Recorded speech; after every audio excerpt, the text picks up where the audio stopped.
श्री कृष्ण कहते हैं, इस शरीर का मोह मत करो, यह तो माटी है, माटी में ही मिल जाएगा। अमर तो आत्मा है जो परमात्मा में मिल जाएगी। जय किशन नाम का एक युवक था।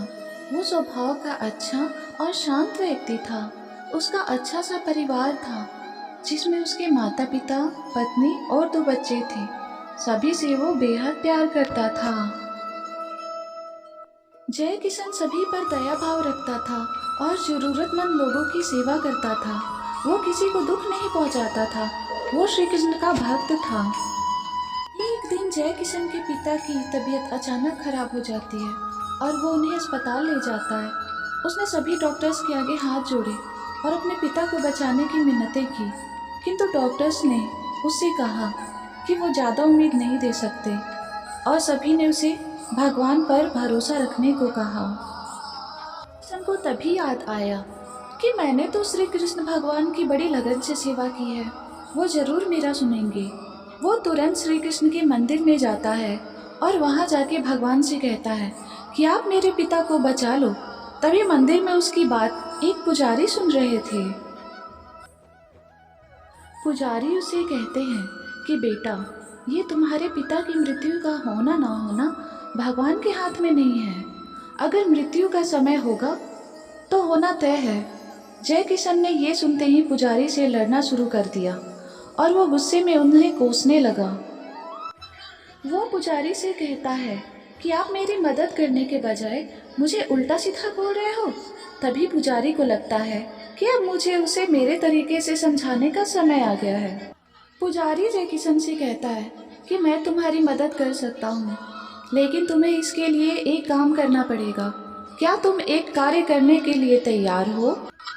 जय किशन को किसी भी हालत में उसके पिता को बचाना था, इसलिए वो पुजारी से कहता है कि मैं कुछ भी करने के लिए तैयार हूँ। पुजारी उससे कहते हैं कि तुम्हें ये कार्य करना है, किसी एक घर से मुट्ठी भर ज्वार लानी है और ध्यान रखना होगा कि उस परिवार में कभी किसी की मृत्यु न हुई हो।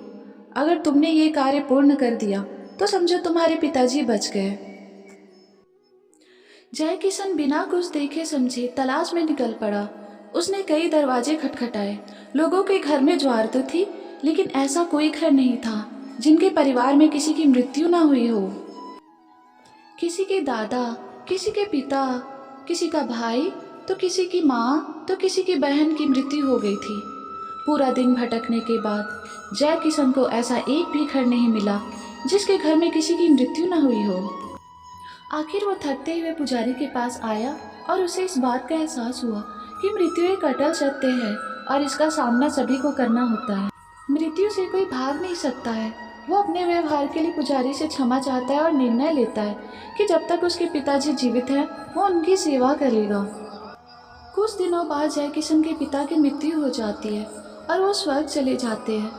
जय किशन को इस बात का दुख तो होता है, लेकिन पुजारी की उस दिन की सीख के कारण उसका मन शांत रहता है। जय किशन की तरह हम सभी को इस सच को स्वीकार करना चाहिए कि मृत्यु एक अटल सत्य है। उसे नकारना मूर्खता है। दुख तो सभी को होता है, लेकिन उसमें फंस जाना गलत है।